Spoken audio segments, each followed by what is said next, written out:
বিরূপ মনোভাব সরকারের প্রতি সেটা দেখেছি। সেনাবাহিনীর কম্বল ছিল না।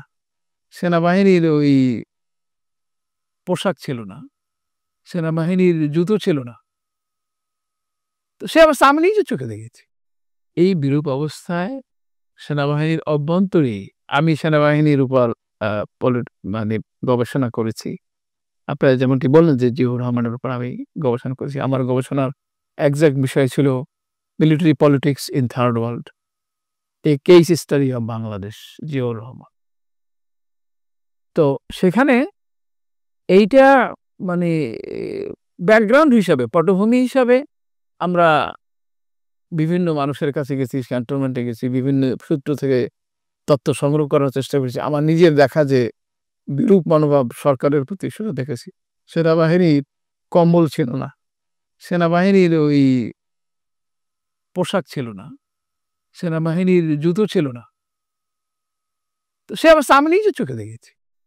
তো সেই অবস্থা থেকে রক্ষী বাহিনী যখন বিমাতা সুলভ আচরণের মাধ্যমে তারা রক্ষী বাহিনীকে এই মানে একেবারেই শান শওকতের সাথে একেবারেই আরাম আয়েশের সাথে লালন করছিল, তখন সেটা অটোমেটিক একটি মনস্তাত্ত্বিক বিরোধ, একটি শত্রু তৈরি হয়ে গেছে রক্ষী বাহিনী। তো এই যে লালিত যে ক্ষোভ, এটা সহজে প্রকাশ করার মতো তো না। সেনাবাহিনী তো একটা প্রথাবদ্ধ, বিধিবদ্ধ, শক্ত একটি স্প্যান অফ কন্ট্রোলের মাধ্যমে চলে। তো সেইখানে আপনারা জানেন যে 15ই আগস্ট সংগঠিত হয়।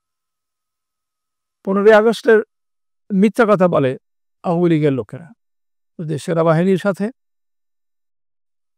মানে জিয়াউর রহমানের সংযোগ ছিল।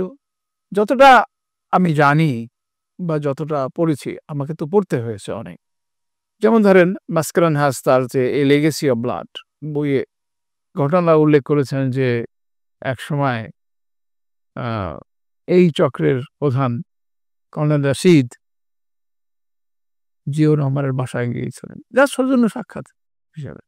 তিনি আকারে ইঙ্গিতে কিছু কথা বলতে চেয়েছিলেন এবং জিয়াউর রহমান সেদিন থেকেই গেটে অর্ডার দিয়ে রেখেছিলেন যে এই লোকটি যেন দ্বিতীয়বার তার সাথে সাক্ষাৎ করতে না পারে। এটা তো প্রামাণ্য কথা। তো সুতরাং তাদের ব্যর্থতাকে, তাদের